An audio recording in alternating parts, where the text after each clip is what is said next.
మనం ఓబద్యా గ్రంథం, చెప్పండి ఏ గ్రంథం? మీకు కొన్ని ప్రశ్నలు అడుగుతానండి. మీరు చెప్తారో చెప్పలేరో నాకు తెలియదు, కానీ అడుగుతా. ఓబద్యా అనే పేరుకు అర్థం ఏంటి చెప్పండి? యెహోవా సేవకుడు. వెరీ గుడ్ ప్రసాద్ అన్న. యెహోవా సేవకుడు. ఓబద్యా అంటే యెహోవా సేవకుడు. Very good. రెండో ప్రశ్న, పాత నిబంధనలో ఎంతమంది ఓబద్యాలు కలరు?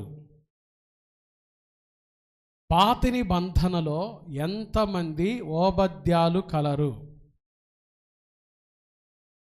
బయట కూర్చున్న వాళ్ళు కూడా, లైవ్లో చూస్తున్నవారు, మీకు తెలిస్తే తర్వాత ఫోన్ చేసి చెప్పండి.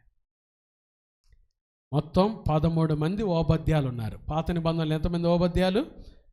13 మంది ఓబద్యాలు ఉన్నారు. మూడో ప్రశ్న, పరిశుద్ధ బైబిల్ గ్రంథంలో ఒకే అధ్యాయం గల పుస్తకాలు ఎన్ని ఉన్నాయి? 2 తప్పు, 3 తప్పు, 4 తప్పు, 5 పుస్తకాలు కలవు. ఎన్ని పుస్తకాలు? 5 పుస్తకాలు. ఓబద్యా 1, ఫిలేమోను పత్రిక 2, యోహాను రాసిన 2వ పత్రిక 3, యోహాను రాసిన 3వ పత్రిక 4, యోధా పత్రిక 5. 5 పుస్తకాలు. ఎన్ని అధ్యాయాలు? ఒకే అధ్యాయం గల పుస్తకాలు ఎన్ని ఉన్నాయి బైబిల్లో? 5 కలవు. 5 కలవు. ఈరోజు ఓబద్యా గురించి శ్రేష్టమైన విషయాలు మనం ధ్యానం చేయబోతున్నాం. బాగా విందామండి. ఈ పుస్తకంలో 2 సహోదరులు కలరు. బాగా పిన్ టు పిన్ వినాలి, బాగా వినాలి, జుర్రు పట్టుకోవాలి, అర్థం చేసుకోవాలి. ఈ పుస్తకంలో ఎంతమంది సహోదరులు ఉన్నారు? 2 సహోదరులు. వాళ్ళ పేర్లు చెప్తాను. యాకోబు, ఏషావు. చెప్పండి, ఎవరు వాళ్ళిద్దరు? ఎవరు? యాకోబు, ఏషావు. ఏషావు అన్న ఎదోము అన్న ఒకటే. ఎదోమీలు ఏషావు సంతానం కాబట్టి ఏషావు అన్న ఎదోము అన్న ఒకటే. 2 సహోదరులు ఉన్నారు ఈ పుస్తకంలో. అమ్మా బాగా వినాలి శ్రద్ధగా. 2 పర్వతాలు ఉన్నాయి ఈ పుస్తకంలో. ఎన్ని పర్వతాలు ఉన్నాయి? 2 పర్వతాలు. ఒకటి సియోను కొండ. యోధావారు నివసిస్తుంది సియోను కొండ మీద. ఇశ్రాయేలీలు సియోను కొండ మీద ఉన్నారు. సేయీరు కొండ, సేయీరు పర్వతం, ద మౌంట్ జేర్ అంటారు. సేయీరు పర్వతం. ఏషావు సంతానం ఎదోమీలు ఉంటుంది సేయీరు కొండ మీద, సేయీరు పర్వతం మీద. కాబట్టి 2 సహోదరులు ఉన్నారు. రెండవది ఎవరున్నారు? 2 కొండలు ఉన్నాయి. 2 కొండలు ఉన్నాయి. ఏమిటి ఆ కొండలు చెప్పండి? సియోను కొండ, రెండవది సేయీరు పర్వతం. మూడవది, ఈ పుస్తకంలో నీవు నేను కూడా ఉన్నాం. ఎవరెవరు ఉన్నారు చెప్పండి? చెప్పాలి గట్టిగా. ఎవరెవరు ఉన్నామండి? బయట కూర్చున్న వాళ్ళు ఎవరెవరు ఉన్నామో? నీవు నేను. నేనెక్కడున్నానో నేను చూసుకుంటే అర్థమైంది. మీరు వాక్యం వినే లోపు నేనెక్కడున్నానో మీరు గుర్తుపట్టచ్చు. నేనున్నాను ఈ పుస్తకంలో, మీరు కూడా ఉన్నారు ఈ పుస్తకంలో. చిన్న పుస్తకం, ఒకే అధ్యాయం. ఈ పుస్తకంలో నీవు నేను కూడా ఉన్నాం. కాబట్టి జాగ్రత్తగా విందాం.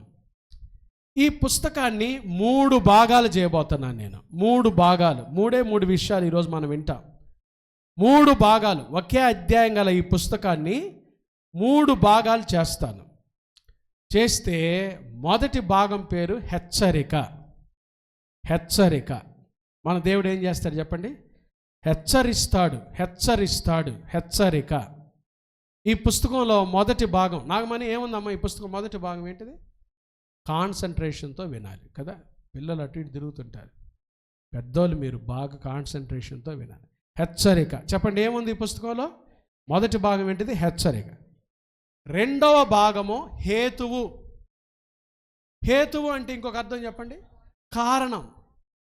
ఈ హేతువు చేత పురుషుడు తన తల్లిని తండ్రిని విడిచి తన భార్యను హత్తుకొనును. హేతువు అంటే కారణము. కొన్ని కారణాలు చెప్పాడు దేవుడు, కొన్ని కారణాలు చెప్పాడు. ఈ పుస్తకంలో రెండవ భాగం చేస్తే హేతువు. మూడవ భాగము హఠాత్తు. హఠాత్తు. 3 భాగాలుగా ఈ పుస్తకాన్ని మనం చూడబోతున్నాం. మొదటి భాగం పేరు హెచ్చరిక. దేవుడు హెచ్చరిస్తాడు. దేవుడు హెచ్చరించకుండా హఠాత్తుగా తీర్పు తీర్చడం గుర్తుపెట్టుకోవాలి. దేవుని తీర్పులు ఎప్పుడు కూడా హఠాత్తుగా రావు. వస్తాయా చెప్పండి? ఎప్పుడు రావు. దేవుడు హెచ్చరిస్తాడు, ముందు వార్ను చేస్తాడు. దాన్నే వార్నింగ్ అంటారు. వార్నింగ్ బెల్ కొడతాడు. ఎంతోమందికి ఈ ఆదివారం కూడా వార్నింగ్ బెల్ కొడుతున్నాడు దేవుడు. హెచ్చరిస్తాడు, హెచ్చరిక చేస్తాడు. అమ్మా జాగ్రత్త పడు, అమ్మా సరి చేసుకో, అమ్మా జీవితాన్ని మార్చుకో, అయ్యా బ్రతుకు మార్చుకో, సరి చేసుకో. హెచ్చరిస్తాడు, హెచ్చరిస్తాడు. రెండవది హేతువు చూపిస్తాడు, కారణం చూపిస్తాడు. మూడవది హఠాత్తుగా తీర్పులు వచ్చేస్తాయి. అవునండి, సామెతలు 29:1 చూడకుండా చెప్పండి ఏముందో.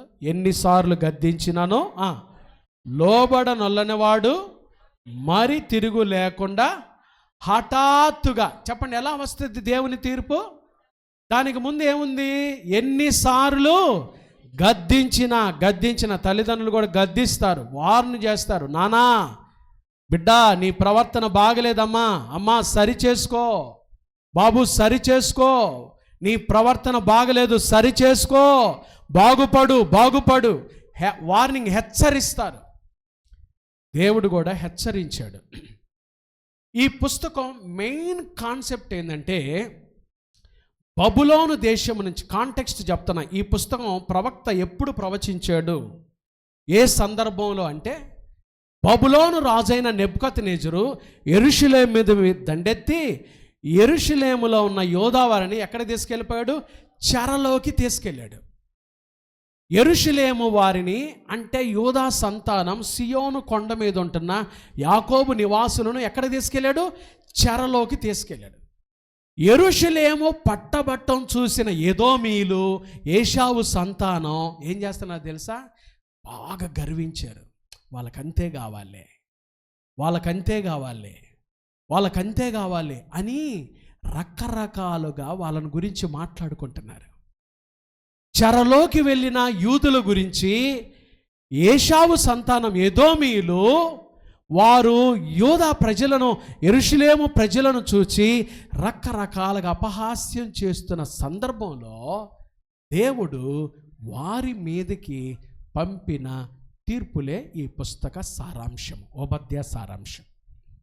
హెచ్చరించాడు, హేతువు చూయించాడు, హఠాత్తుగా తీర్పు వచ్చేసింది. చూద్దాం దేవుడు ఎలా హెచ్చరించాడో. దేవుడు ఎదోమీయులను హెచ్చరించినట్టుగా ఈ ఉదయకాలం మనల్ని కూడా హెచ్చరిస్తున్నాడు. 3 హెచ్చరికలు ఈ పుస్తకంలో మనం చూస్తాం. చూడండి ఎదోమీయులను ఎలా హెచ్చరించాడో. మొదటి అధ్యాయం 2వ వచనం, 2-3 నేను చదువుతున్నా, బాగా చూడండి. నేను అన్ని జనులలో నిన్ను అల్పునిగా చేసి తిని, నీవు బహుగా తృణీకరింపబడుదువు.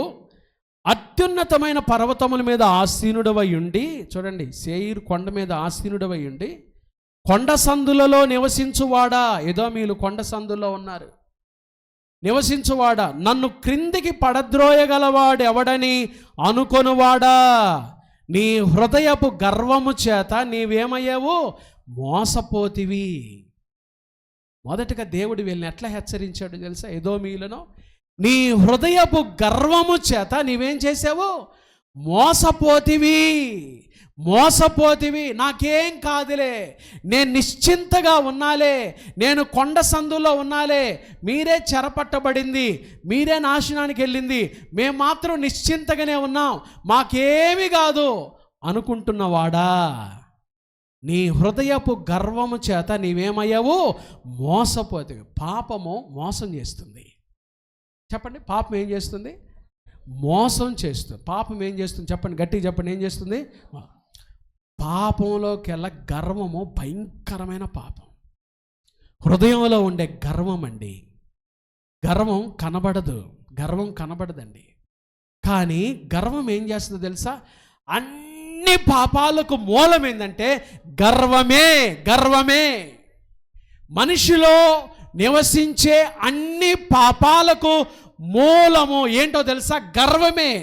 ఎదోమీయులు కూడా ఆ రోజు వారి హృదయపు గర్వము చేత మోసపించబడుతున్నారు. వారికి అర్థం కాట, వారు తెలుసుకోలేకపోయారు. తెలియదండి, చాలామందికి తెలియదండి. నా గర్వం నన్ను ఇట్లా చేస్తుందా అనుకోరండి. నా గర్వం నా కుటుంబాన్ని పాడు చేస్తుందా, నా గర్వం నా యవ్వన జీవితాన్ని పాడు తెలియదండి, తెలుసుకోలేరండి. బైబిల్ అందుకనే చెప్తుంది, నాశనమునకు ముందు గర్వము నడుస్తుంది, పడిపోవుటకు ముందు ఏం నడుస్తుంది? అహంకారమైన మనస్సు నడుస్తుంది. అర్థం కాదండి. హెచ్చరించిన వారికి తెలియదండి. దేవుడు హెచ్చరించిన వారు గ్రహించలేకపోయారండి. ఎందుకంటే హృదయపు గర్వము, హృదయంలో ఉన్న గర్వము. చాలామంది ఏమనుకుంటారు తెలుసా? నాకంతా తెలుసు, ఈ ప్రసంగం మా ఇంటి పక్కన వాళ్ళకైతే ఎంత బాగుంటుందో అంటారండి వాళ్ళు. ఈ ప్రసంగం నా భార్యకైతే ఎంత బాగుండో, ఈ ప్రసంగం మా ఆవిడికైతే ఎంత బాగుండో, ఈ ప్రసంగం మా తమ్ముడికైతే ఎంత బాగుండు అంటారు. కానీ ఈ ప్రసంగం నాకే అనుకోరండి. ఈ ప్రసంగం నాకే అని ఎప్పుడు అనుకోరండి. ఈ వాక్యం నా కోసమే అని అనుకోరండి. ఎందుకంటే లోపల ఏముంటుందో తెలుసా? హృదయంలో గర్వము నివాసం చేస్తూ ఉంటుంది. నీ హృదయపు గర్వము చేత నీవు మోసపోతివి. చాలామంది చర్చికి వస్తారు కానీ వాక్యం వినేసరికి వాళ్ళ మనసు ఎక్కడికో పోద్ది. ఈ వాక్యం నాకు కాదులే, ఈరోజు ఈ వాక్యం నాకు కాదులే. హృదయంలో గర్వం, ఎదోమీయులకున్న గర్వం. దేవుడు హెచ్చరిస్తున్నాడు, ఓ ఎదోమీయులారా, కొండ సందులో నివసిస్తున్న వారులారా, మాకేమి కాదులే అనుకుంటున్న వారులారా, మీ హృదయపు గర్వం చేత మీరు మోసపోతున్నారు. ఇప్పుడుకైనా లేవండి, కన్నులు తెరవండి, గర్వాన్ని వదిలిపెట్టండి. దేవుడు హెచ్చరించాడండి. దేవుడు హెచ్చరిస్తాడండి. ఆదివారం అవకాశం ఉన్నప్పుడల్లా మనస్సాక్షి ద్వారా, దైవ సేవకుల ద్వారా, పరిస్థితుల ద్వారా, వాక్యం ద్వారా దేవుడు హెచ్చరిస్తుంటాడు. ఇంకా గర్వంతో నడుస్తున్నావా? హామాను గర్వం హామాను పాడు చేసింది. ఎవని గర్వం వాన్నే పాడు చేస్తుంది. గర్వం వలన జగడాలు, గర్వం వలన కుటుంబాలు పతనమవుతున్నాయి. కానీ మీరేమనుకున్నారు తెలుసా? అస్సలు అర్థం చేసుకోలేకపోదు. ఎందుకు ఆ గర్వాన్ని వదిలిపెట్టలేకపోతున్నారో దేవుని వాక్య వెలుగులో జ్ఞాపకం చేసుకున్నాం. క్రీస్తు యేసు సంబంధులు క్రీస్తు యేసు మనసు కలిగి నడుచుకుంటారు. క్రీస్తు యేసు మనసు దీన మనసు, తగ్గించుకునే మనసు, జాలిగల మనసు, ప్రేమగల మనసు కదండి. గర్వం కుటుంబాలను పాడు చేస్తే, వ్యక్తులను మోసగిస్తుంది, అది ఆఖరికి నాశనానికి నడిపిస్తుంది. దేవుడు హెచ్చరించాడు. మొదటి హెచ్చరిక, నీ హృదయపు గర్వము చేత నీవేమయ్యావు? మోసపోయావు. 5వ వచనం చివరి చూడండి, 2వ హెచ్చరిక. దేవుడు హెచ్చరిక చేస్తున్నాడు. 2వ చూడండి, 5వ వచనం, చోరులే కానీ రాత్రి కన్నం వేయువారే కానీ నీ మీదికి వచ్చినలా తమకు కావలసినంత మట్టుకు దోచుకుందరు కదా. ద్రాక్ష పండ్లను ఏరువారు నీ వద్దకు వచ్చినలా పరిగె ఏరుకొను వారికి కొంత ఉండనిత్తురు కదా. నిన్ను చూడగా ఎదోమీయులను చూడగా ఎట్లా ఉన్నారు? నీవు బొత్తిగా చెప్పండి ఆ మాట, నీవు బొత్తిగా ఎట్లున్నారండి? ఎదోమి ఏశావు సంతానం ఎట్లున్నారు? నీవు బొత్తిగా ఏమైపోయి ఉన్నావు? గర్వం దేనికి దారి తీస్తుందో తెలుసా? చెడిపోవటానికే దారి తీస్తుంది. నీవు బొత్తిగా చెడిపోయి ఉన్నావు. బొత్తిగా దేవుడు అంటున్నాడు, నీవు బొత్తిగా చెడిపోయి ఉన్నావు. మరి ఎవరి కోసమో దేవుడు ఈ మాటలండి ఎవరి కోసమో? నా ప్రియమైన దేవుని బిడ్డలారా, ఇమానుయేల్ తెలుగు బ్యాప్టిస్ట్ సంఘంలో లైవ్లో చూస్తూ ఈ ఆదివారం దేవుని మాటలు వింటున్న వారారా, నీవు బొత్తిగా చెడిపోయి ఉన్నావు. దేవుడు మనిషి హృదయాలు చూచేవాడు. దేవుడు మనిషి ఆంతర్యమును ఎరిగినవాడు. ఒకటి చూశాడు, నీ హృదయపు గర్వాన్ని చూశాడు, హెచ్చరించాడు. రెండవది చెప్తున్నాడు, నీ హృదయపు గర్వం వల్ల నీవు బొత్తిగా చెడిపోయి ఉన్నావు. అసలు బాగుపడటానికే కోరుకోలేని స్థితిలో ఉన్నావు. బొత్తిగా చెడిపోయి ఉన్నావు. ఎంతమంది బొత్తిగా చెడిపోయి ఉన్నారో తర్వాత పరిణామాలు భయంకరంగా ఉన్నాయండి. ఎదోమీయులు కొండ సందులో నివాసం చేస్తూ పర్వతం మీద ఉన్నతమైన పర్వతాల్లో ఉంటూ మాకేం కాదులే దేవుడు మమ్మల్ని పట్టించుకోపోయినా మాకేం కాదులే అనుకుంటూ బొత్తిగా చెడిపోయారంట. బైబిల్ ఏం చెబుతుందో తెలుసా? నాకు వేరుగా ఉండి, యేసయ్య అన్నమాట చెప్పండి, నాకు వేరుగా ఉండి. కానీ వాళ్ళు ఏమనుకుంటారో తెలుసా, మేము అన్నీ చేయగలం అనుకుంటాం. కానీ ప్రభు ఏమంటాడో తెలుసా, నాకు వేరుగా ఉండి మీరేమీ చేయలేరు, మీరేమీ చేయలేరు. దేవునికి వేరుగా ఉండి, దేవునికి దూరంగా ఉండి మనం ఏమీ చేయలేం. అది మనం తెలుసుకోలేం. చెడిపోయి ఉన్నాం కదా, బొత్తిగా చెడిపోయి ఉన్నారు. ఎంతమందితో దేవుడు మాట్లాడుతాడు, యవనస్తులారా మీ పరిస్థితులను బట్టి మీరు బొత్తిగా చెడిపోయి ఉన్నారేమో. ఈ రోజుల్లో మత్తు పానీయాలు, డ్రగ్స్ ఎక్కువైపోయినాయి కదండి. నిన్న పేపర్లో ఒక విషాదకరమైన విషయం, కాలేజీకి వెళ్తున్న ఒక స్నేహితురాలు ఇంటికి తీసుకెళ్ళి డ్రగ్స్కి అలవాటు చేసిందంట, గంజాయికి అలవాటు చేసిందంట. గంజాయికి అలవాటు చేసి, చూడండి, గంజాయికి అలవాటు చేసి తన స్నేహితుడు, ఏం కాదులే, ఇది తాగులే, ఇది సేవించులే, దీన్ని తీసుకోలే అని ఫోర్స్ చేసి మాయ మాటలు చెప్పి తన భర్త చేత భయంకరమైన పాపాలు చేయించి ఈ ఫోటోలు తీసిందంట. తనకు పెళ్లి సంబంధం కుదిరి ఇంట్లో వాళ్ళు పెళ్లి సంబంధంలో పెళ్లి చూపులు చూస్తుంటే, నీ పెళ్లి జరగాలంటే నాకు ఇంత మనీ ఇస్తేనే, లేకపోతే నీ ఫోటోలు బయట పెడతానని బ్లాక్మెయిల్ చేస్తూ ఉందంట. చూసారండి యవనస్తులారా, మీకు ఇప్పుడు అర్థం కాదు. మీరు ఇప్పుడు బొత్తిగా చెడిపోయి ఉన్నారు. మీ హృదయపు గర్వం చేత మీరు చెడిపోయి ఉన్నారు కదండి. మీ హృదయపు గర్వం చేత చెడిపోయి ఉన్నారు. ఒకరోజు పశ్చాత్తాపడక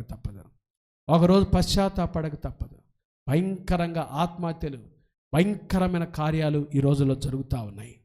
కారణం, హృదయపు గర్వం చేత ఎదోమీయులు బొత్తిగా చెడిపోయారు. 3వ హెచ్చరిక చూడండి, దేవుడు వాళ్ళని ఎట్లా హెచ్చరించాడు. 7వ వచనం, యోబద్య గ్రంథం 7వ వచనం. నీతో సంధి చేసిన వారు నిన్ను తమ సరిహద్దు వరకు పంపివేయుదురు. నీతో సమాధానముగా ఉన్నవారు నిన్ను మోసపుచ్చి నీకు బలాత్కారము చేయుదురు. వారు నీ అన్నము తిని నీ కొరకు ఉరియొడ్డుదురు. ఎదోమునకు ఏమి లేదంట, వివేచన లేకపోయిన. ఏమి లేదండి, ఎదోముకు, ఏశావు సంతానానికి ఏమి లేకుండా పోయింది, వివేచన. అంటే మంచేదో చెడేదో కూడా తెలుసుకోలేని పరిస్థితిలో ఉన్నారండి. వివేచన, డిజర్న్మెంట్ స్పిరిట్ అంటారు. వివేచన, విచక్షణ అంటే అర్థం ఏంటో తెలుసా, మంచి చెడేదో తెలుసుకొని మంచి చేయటం వివేచన. మంచి శ్రేష్టమైనది ఏదో తెలుసుకొని శ్రేష్టమైనది ఏదో చేయటం వివేచన. దేవుని బిడ్డ లక్షణం అది. దేవుని సన్నిధికి ఎందుకు వస్తామంటే, మంచేదో చెడేదో తెలుసుకొని మంచిగా బ్రతకడానికి తీర్మానం తీసుకుంటాం. మంచేదో శ్రేష్టమైనది ఏదో తెలుసుకొని శ్రేష్టమైన జీవితం జీవించడానికి తీర్మానం తీసుకోవడానికి దేవుని సన్నిధికి వస్తాం కదండి. దేవాలయానికి వచ్చి వివేచన లేకుండా వెళ్ళిపోతున్నావేమో, దైవ సన్నిధికి వచ్చి వివేచన లేకుండా వెళ్ళిపోతున్నావేమో, మంచేదో చెడేదో కూడా గ్రహించకుండా వెళ్ళిపోతున్నావేమో. దేవుడు 3 హెచ్చరికలు చేస్తున్నాడు. ఎదోమీయులకు 3 హెచ్చరికలు. 1, నీ హృదయపు గర్వము చేత నీవేమయ్యావు, మోసపోయావు. నీ హృదయపు గర్వం చేత నీవేమయ్యావు, గర్వము ఏం చేస్తుంది, మోసగిస్తుంది. మోసపోయేదాకా కూడా నీకు తెలియదు, నేను ఇట్లా మోసపోయానా, నా పరిస్థితి ఇట్లా అయిపోయేదాకా కూడా తెలియదు నీ హృదయపు గర్వం. 2వది అన్నాడు, నీవు బొత్తిగా ఏమైపోయావు, చెడిపోయి ఉన్నావు. గర్వం 2వది దేనికి దారి తీసింది, బొత్తిగా చెడిపోవటానికి దారి తీసింది. 3వది ఇప్పుడు ఏమైపోయింది, అసలు వివేచనే లేకపోయింది. ఏమి లేకపోయింది, ఎదోమీయులకు ఏమి లేదంట, వివేచనే లేకపోయింది. హెచ్చరించాడు. ఎందుకు ఇంత హెచ్చరించాడో తెలుసా, ఇప్పుడు కారణాలు చెప్తున్నాడు దేవుడు. హేతువు చూపిస్తాడు. హేతువు చూపించకుండా తీర్పు తీర్చడండి మన దేవుడు. హేతువు చూపించకుండా, కారణం చూపించకుండా ఏం తీర్చడు చెప్పండి, తీర్పులు తీర్చడు. హఠాత్తుగా తీర్పులు రావు, కారణం చూపిస్తున్నాడు. 9 కారణాలు ఉన్నాయి అక్కడే. ఈరోజు ఆ అధ్యాయమే ఇంటికి వెళ్ళి కూడా బాగా చదవండి, 1కి 10 సార్లన్నా చదవండి, ఒకే పుస్తకం కాబట్టి. 9 తీర్పులు, 9 కారణాలు చెప్తున్నాడు. 9 కారణాలు చెప్తున్నాడు. నిష్పక్షపాతంగా ఏ పక్షపాతం లేకుండా దేవుడు 9 కారణాలు చూపిస్తున్నాడు. చూడండి ఎట్టి కారణాలు ఏమేంటో చూడండి. 1 11వ వచనం నీవు పగవాడవై నిలిచిన దినమందు. ఎదోమీలంట ఎవరితో నిలిచారు? పగవారితో నిలిచారండి. ఎవరితో నిలిచారు చెప్పండి? యెరూషలేమును పట్టుకొని పోతే యాకోబు ఏశావు ఎవరండి? సహోదరులు. ఎవరితో నిలబడాలి? సహోదరులతో నిలబడాలి. సహోదరులతో నిలబడాల్సిన వీరు ఎవరితో నిలబడుతున్నారు? పగవారు. ఎవరు వీరు పగవారు? యెరూషలేము వారికి పగవారు ఎవరు చెప్పండి? అక్కడ బబులోను వారితో నిలబడుతున్నారు. పగవాడితో నిలిచిన వాడవై. చాలామంది ఇలాగే ఉంటారండి. మన పగవారితో నిలబడతారు. ఆపదలో, కష్టకాలంలో, శ్రమలో మనతో నిలబడవలసిన వారు మనతో నిలబడకుండా ఎవరితో నిలబడతారు? పగవారితో నిలబడతారు. ఏదోమీల లక్షణం అన్నమాట అది. ఏశావు సంతానం లక్షణం. పగవాడితో నిలిచిన వాడవై, పగవాడితో నిలబడుతున్నావు నువ్వు. మొదటి కీర్తనలో అదే ఉంది కదా, దుష్టుల ఆలోచన చొప్పున నడువక, పాపుల మార్గమున నిలువక, అపహాసకులు కూర్చుండు చోటనో. కానీ ఇప్పుడు మీరు ఎవరితో నిలబడుతున్నారు? నీవు పగవాడవై నిలిచిన పగవారితో నిలబడుతున్నారండి. దేవుని ప్రజలకు పగవారితో నిలబడుతున్నారు. చాలామంది కష్టకాలంలో దేవుని బిడ్డలతో నిలబడడానికి బదులుగా, దేవుని బిడ్డలతో చెయ్యి వేయడానికి బదులుగా వారి పగవారితో నిలబడుతుంటారు. పగవారితో నిలబడుతుంటారు. దేవుడు చూశాడు ఆ విషయం. నీవు పగవాడివై నిలబడుతున్నావు. ఏశావు సంతానమా, ఎదోమీలారా, పగవాళ్ళతో నిలబడుతున్నావు. దేవుని బిడ్డలకు శత్రువులతో నిలబడుతున్నావు. దేవుని బిడ్డలకు శత్రువు ప్రభు అన్నాడు, మీకు శత్రువు మిమ్మును ముట్టినవాడు తన కనుగుడ్డును ముట్టిన వానితో సమానుడంటే ఆ శత్రువులతో నిలబడుతున్నారు. ఎంత భయంకరమో చూడండి. ఎదోమీలు నిలబడ్డట్టుగా ఎంతమంది పగవాళ్ళతో నిలబడుతున్నారో, ఎంతమంది దైవ సేవకులకు వ్యతిరేకంగా నిలబడుతున్నారో, ఎంతమంది కాపరులకు వ్యతిరేకంగా నిలబడుతున్నారో. పగవాడవై నిలబడుతున్నా. పగవారితో నిలుచున్నదవాడా. ఒకటి, పగవాడవై నిలవటం వల్ల ఏం జరిగిందో చూడండి. నీవు 11వ వచనం, నీవు పగవాడవై నిలిచిన దినమందు పరదేశులు వారి ఆస్తిని పట్టుకొని పోయిన దినమందు అన్యులు వారి గుమ్మములలోనికి చొరబడి యెరూషలేము మీద చీట్లు వేసిన దినమందు నీవును వారితో ఏమయ్యా? ఒకటి నిలబడ్డాడు, పగవాడితో నిలబడ్డాడు. ఇప్పుడు రెండోది ఏం చేస్తున్నాడు చూడండి. నిలబడటం దేనికి దారి తీసిద్ది? కలిసికోవటానికి దారి తీసిద్ది. చాలామంది ఏమనుకోని తెలుసు, నేను ఓరకాలతో నిలబడ్డానండి, నేనేం చేయలేదు పాస్టర్ గారు, వాళ్ళు టీ తాగుతుంటే ఓరకాలతో నిలబడ్డాను. వాడు శత్రువు అని తెలిసి, వాడు దేవుని బిడ్డకి అపకారం తెలిసి వాడితో నిలబడ్డాం అనుకో, తర్వాత ఆ స్టెప్ ఏంటి చెప్పండి? వాడితో కలిసిపోయే ప్రమాదం ఉంది. వాళ్ళతో కలిసిపోయే ప్రమాదం ఉంది. నీవును వారితో ఏమయ్యావు? కలిసి కొంటివి కదా. చూడండి ఎంత భయంకరమా. శత్రువులతో కలుస్తున్నారు. దేవుని బిడ్డలకు శత్రువులు ఎవరో? దైవ సేవకుడికి శత్రువులు ఎవరో? దేవుని సేవకులకు విరోధంగా నిలబడే వాళ్ళు ఎవరో? వాళ్ళకి విరోధులతో కలిసి కొంటున్నావు. ఒకటి నిలబడ్డావు, రెండవది వారితో కలిసి కొంటివి కదా. ఎంత చక్కటి విషయాలండి. జరుగుతున్న విషయాలు బైబిల్లో రాయబడ్డాయండి. ఇప్పుడు ఏం జరుగుతున్నాయో అవి బైబిల్లో రాయబడ్డాయండి. కొంతమందికి చమట్ల పడతాయి. ఇవన్నీ పాస్టర్ గారికి ఎట్ట తెలుసు? నాకు తెలియదండి. ప్రభు బయలుపరిస్తేనే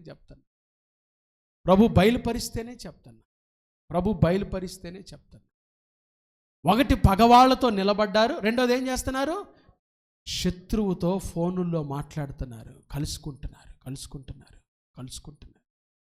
మూడోది చూడండి, 12వ వచనం, నీ సహోదరుని శ్రమానుభవ దినము చూచి నీవు ఆనందమొందదగదు. ఏం చేస్తున్నారు? మూడోది ఏం చేస్తున్నారు?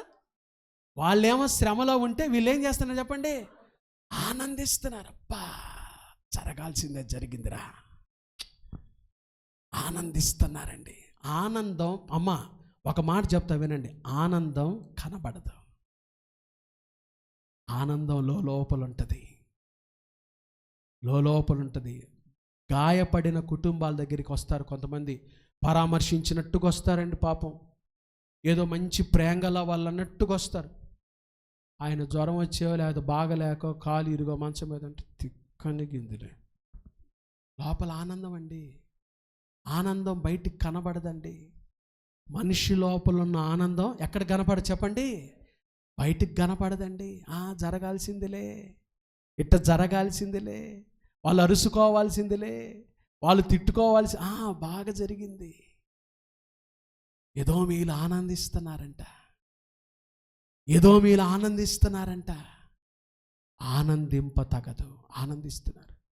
4 చూడండి. యోధా వారి నాశన దినమున వారి స్థితిని చూచి నీవు ఏం చేస్తున్నావు?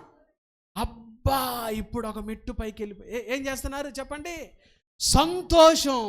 సంతోషం ఇది కనపడిద్దండి, ఇది కనపడిద్ది, సంతోషం కనపడిద్ది. ఆనందం మాత్రం లోపల ఉంటుంది. సంతోషిస్తున్నారు, డ్రింకులు ఇస్తున్నారండి. కూల్ డ్రింక్ తాగుతావా? స్ప్రైట్ తాగుతావా? సంతోషించదగ. నువ్వు వెళ్ళలేదంటగా, నేను 25 ప్రార్థన కూడికి నేను వెళ్ళలేదు. ఇదిగో డ్రింక్ తాగు. డ్రింక్ ఇస్తారండి. సంతోషిస్తారు. 4 చూసాం. ఒకటి ఏం చేశారు చెప్పండి? పగవాడవై నిలబడ్డారు. ఫస్ట్ నిలిచారు. రెండవది ఏం చేశారు చెప్పండి? కలుసుకున్నారు. నిలబడ్డ వాళ్ళు ఖచ్చితంగా ఏం చేస్తారు? కలుసుకుంటారు. మూడోది ఏం చేస్తారు? ఆనందిస్తారు. 4వది ఏం చేస్తారు? సంతోషం. 13వ వచనం. నా జనుల ఆపద్దినమున నీవు వారి గుమ్మములలోనికి చొరబడి ఏం చేశారండి? 5వది ఏం చేశారు? వారు మొదలుకి ఆపదలో ఉంటే వారి గుమ్మాల్లోకి ఏమయ్యారండి? చొరబడ్డారండి. వాళ్ళ దగ్గర ఉన్న సొమ్ము సోదా చేసుకోవడానికి చొరబడ్డారు. వారి గుమ్మములలోనికి చొరబడ్డారు. తర్వాత చూడండి, వారి ఆపద్దినమున నీవు సంతోషపడుచు వారి బాధను చూడతగదు. చొరబడ్డారు, బాధ ఇప్పుడు తీక్షణంగా చూస్తున్నారు.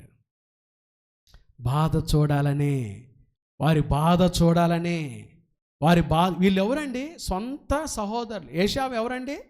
యాకోబుకి ఎవరు చెప్పండి? యాకోబుకి సొంత సహోదరుడు,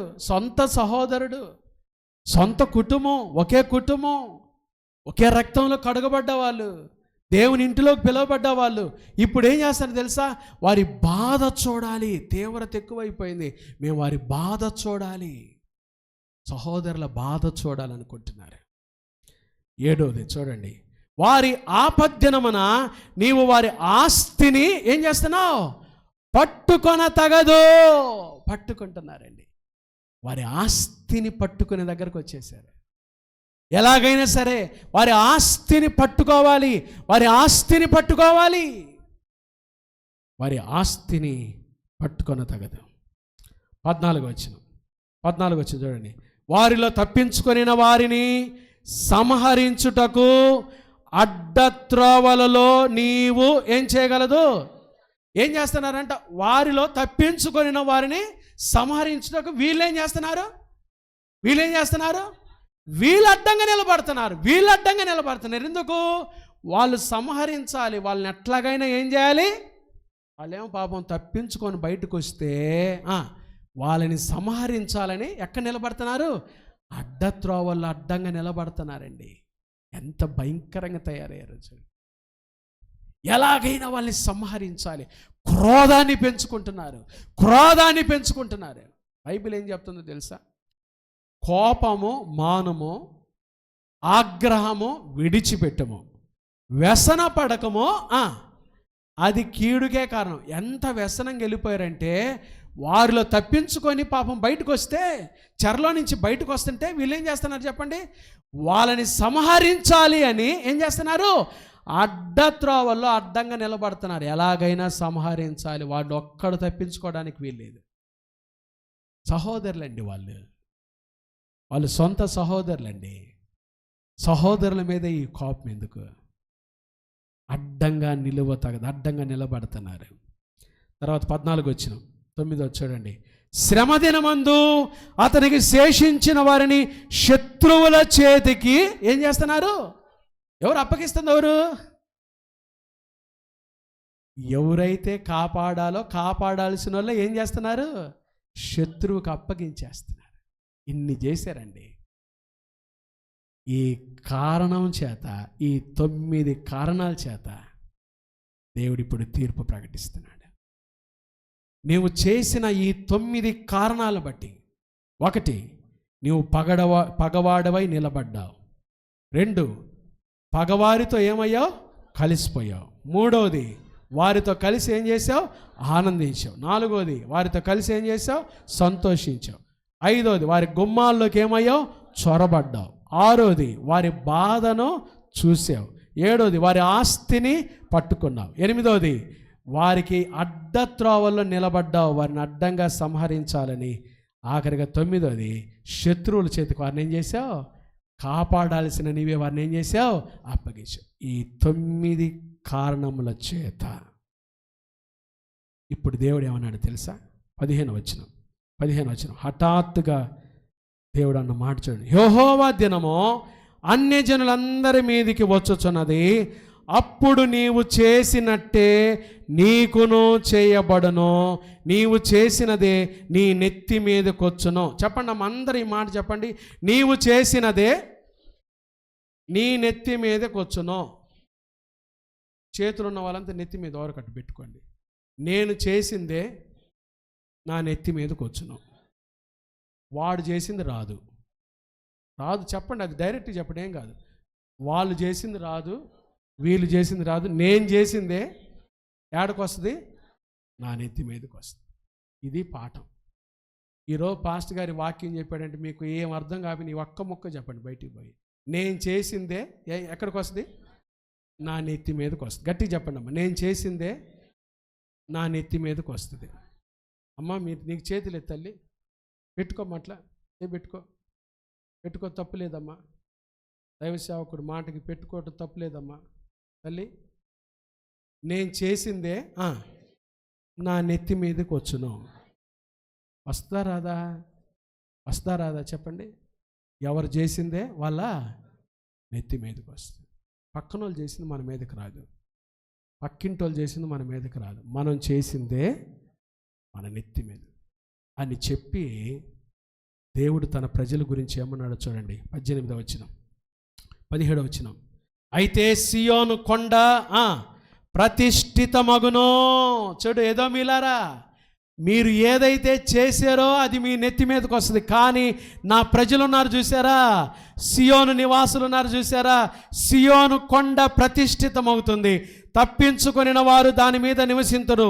యాకోబు సంతతి వారు తమ స్వాస్థ్యములను స్వతంత్రించుకుంటారు. యాకోబు సంతానానికి నేను తోడుగా ఉన్నాను, మీరు మర్చిపోబాకండి. వారు యాకోబు సంతానం తమ స్వాస్థ్యాలను స్వతంత్రించుకుంటారు, నేను వారిని వదిలిపెట్టను. 17వ వచనం, 18వ వచనం. మరియు యాకోబు సంతతి వారు అగ్ని. ఎవరు చెప్పండి? యాకోబు సంతతి వారు ఎవరు? అగ్నితో పెట్టుకుంటున్నారు. మీరు అగ్నితో పెట్టుకుంటున్నారు. కానీ యాకోబు సంతతి వారు ఎవరో తెలుసా? వారు అగ్ని, ఫైర్. వారు అగ్నియు. యోసేపు సంతతి వారు ఎవరు చెప్పండి? మంట. బాబా, దేవుని బిడ్డలు దేవుడు ఎట్లా పిలుస్తాడు చూడండి. యాకోబు సంతతి వారు అగ్ని. చెప్పండి, అగ్ని అనండి. మీరెవరు? దేవుని బిడ్డలు ఎవరు తెలుసా? అగ్నిని పట్టుకుంటావా? అగ్నిని పట్టుకుంటే బాగుంటుందా? చెప్పండి, బాగుంటుందా? అగ్నిని పట్టుకున్న వాడికే తెలిసింది. యాకోబు సంతతి వారు అగ్నియు, యోసేపు సంతతి వారిని ఎలా చేయబోతున్నాను? మంట. ఏమంటో తెలియదు. కడుపులో మంట మనకు తెలుసు, కానీ ఈ మంట ఏమంటో తెలియదండి. దేవుడు చెప్తున్నాడు, మంటగా నేను చేస్తాను. అయితే ఏశావు సంతతి వారు వారికి కొయ్యకాలుగా ఉందురు. బాబా. తర్వాత చూడండి, ఏశావు సంతతి వారిలో ఎవడునూ తప్పించుకొనకుండా యోసేపు సంతతి వారు వారిలో నుండి వారిని ఏం చేస్తారు? కాల్చుదురు. యెహోవా మాట ఇచ్చి ఉన్నాడు. దేవుడు మాట ఇస్తున్నాడు అని చెబుతూ లాస్ట్లో చూడండి 20 వచ్చిన, మరియు ఏశావు యొక్క కొండకు తీర్పు తీర్చుటకై సియోను కొండ మీద ఎవరు పుట్టుదురు? రక్షకులు పుట్టుదురు. అప్పుడు రాజ్యము ఎవరు దొరుకుతుంది? యెహోవా. ఎంత గొప్ప దేవుడు అండి. దేవుడు మాట ఇచ్చాడంటే ఖచ్చితంగా చేస్తాడు. దేవుని బిడ్డలకు విరోధంగా ఎవరైనా నిలబడ్డారా? మీరు పగవారితో నిలబడుతున్నారా? వారితో కలుసుకుంటున్నారా?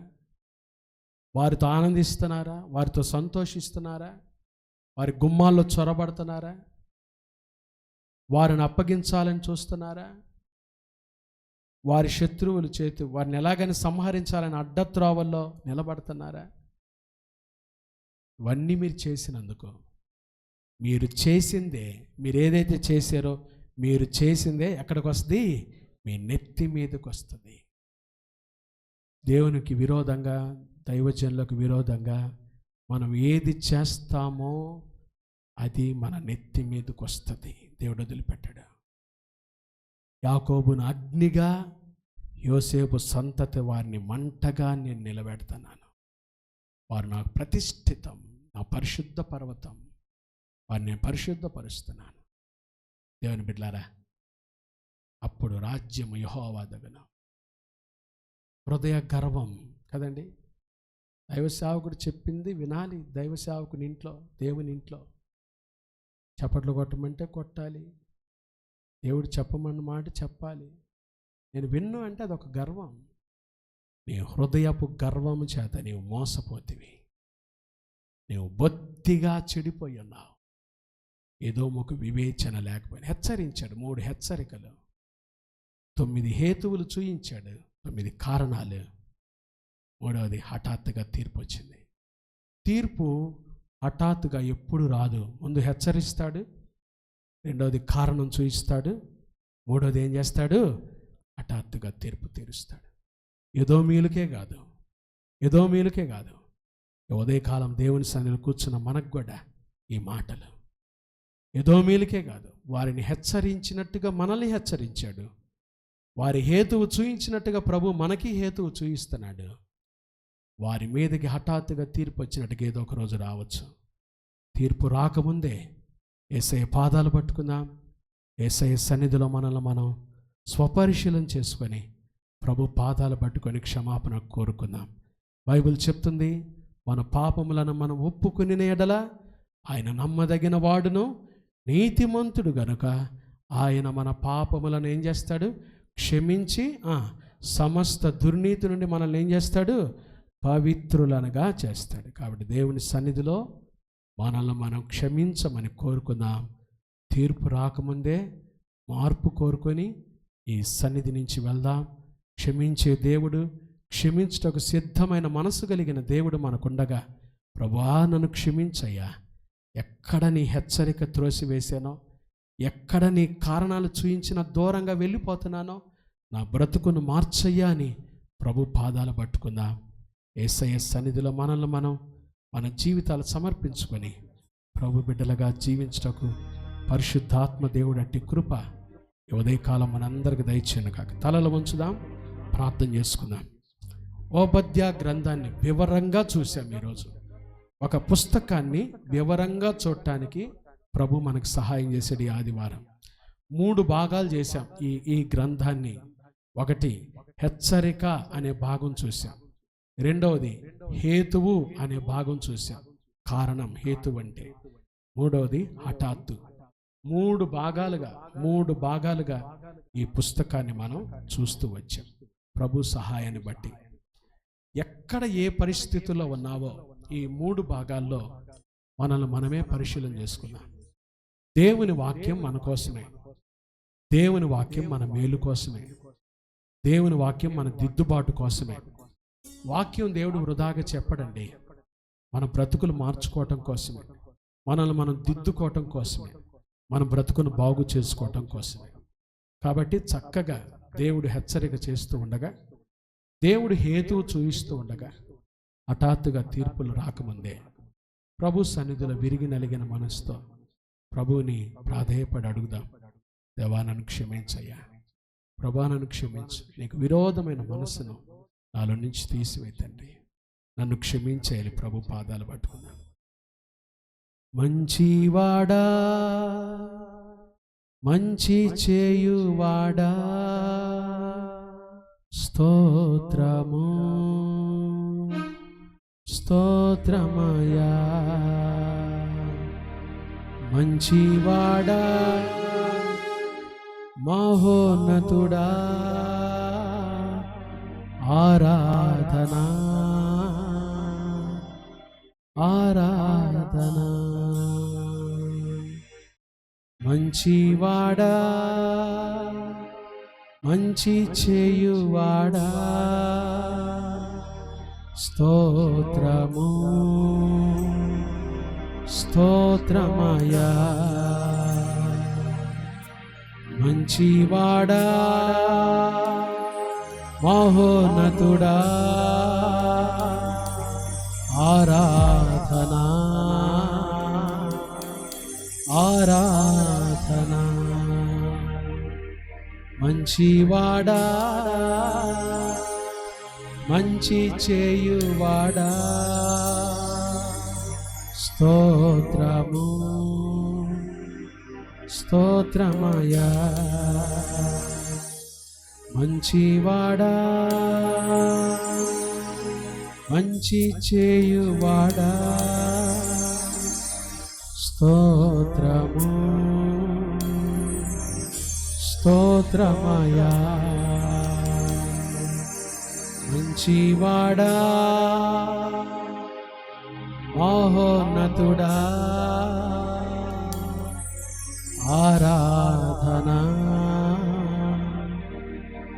ఆరాధనా. మంచివాడా, మహోన్నతుడా, ఆరాధనా ఆరాధనా.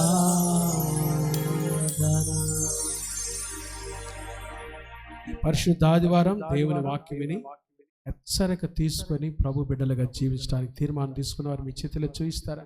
మీకోసం నేను ప్రార్థన చేస్తాను. ప్రభు సన్నిధిలో ప్రార్థన చేస్తాను. ప్రభు హెచ్చరించాడు, హేతువు చూయించాడు. హఠాత్తుగా తీర్పులు రాకముందే ప్రభు పాదాలు పట్టుకున్నా. ప్రభా నా బ్రతుకును సరిచేసావు, నీకు స్తోత్రాలు. మీరు హెచ్చరించారు, నేను లోపడుతున్నానయ్యా, నేను హెచ్చరిక తీసుకుంటున్నాను. God bless you. చేతులు దించండి. మహాపరిశుద్ధుడా, దయగల దేవానికి స్తోత్రాలు. ఈ పరిశుద్ధ ఆదివారం మీ సన్నిధిలో ప్రభా మీరు మాకు ఇచ్చిన అమూల్యమైన ఈ సందేశాన్ని బట్టి స్తోత్రాలు. ఓబద్య గ్రంథాన్ని వివరంగా చూసే భాగ్యాన్ని మాకు ఇచ్చాం. ఒక పుస్తకాన్ని ఆదివారం మాకున్న సమయంలో ప్రభా ధ్యానం చేయడానికి ఇచ్చిన అవకాశాన్ని బట్టి స్తోత్రాలు. హెచ్చరిక, హేతువు, హఠాత్తు 3 విషయాలు, 3 భాగాలు మేము చూస్తూ వచ్చాం. హృదయపు గర్వం చేత నీవు మోసపోతివి. గర్వం ఉందని కూడా వారికి తెలియలేదు ప్రభువా. ఒత్తిగా చెడిపోయి ఉన్నావు. ఎదోముకు వివేచన లేకపోయింది. అలాంటి పరిస్థితుల్లో మేము ఉన్నామేమో. హేతువు చూయించారు ప్రభా. 9 కారణాలు చూస్తూ వచ్చాను. ఆ తర్వాత నువ్వు చేసిందే నీ నెత్తి మీదకి వస్తుంది. నువ్వు చేసినట్టే నీకు కలుగుతుంది. మేమేది చేస్తామో అదే మా మీదకి వస్తుందయ్యా. దయతో మమ్మల్ని క్షమించండి, మా మనోనేత్రాలు వెలిగించండి. మేమేం చేస్తున్నామో తెలుసుకునే విచక్షణ, జ్ఞానం, వివేచన మాకు దయచేయండి. మంచి చేయటానికి, శ్రేష్టమైనది చేసే మనసు మాకు దయచేయమని మీరు ఇచ్చిన ఈ వాక్యానికై మీకు స్తోత్రాలు చెల్లిస్తూ, ఈ వాక్యం మా హృదయంలో నూరంతలుగా ఫలింపచేయండి. లైవ్లో ఎంతమంది చూశారో వారందరి జీవితాలను కూడా దర్శించి దీవించండి. తర్వాత చూడబోయేవారు ఈ సందేశం అనేక ప్రజలకు దీవెనకరంగా చేయమని యేసు నామమున ప్రార్థిస్తున్నాము తండ్రి. ఆమేన్, ఆమేన్.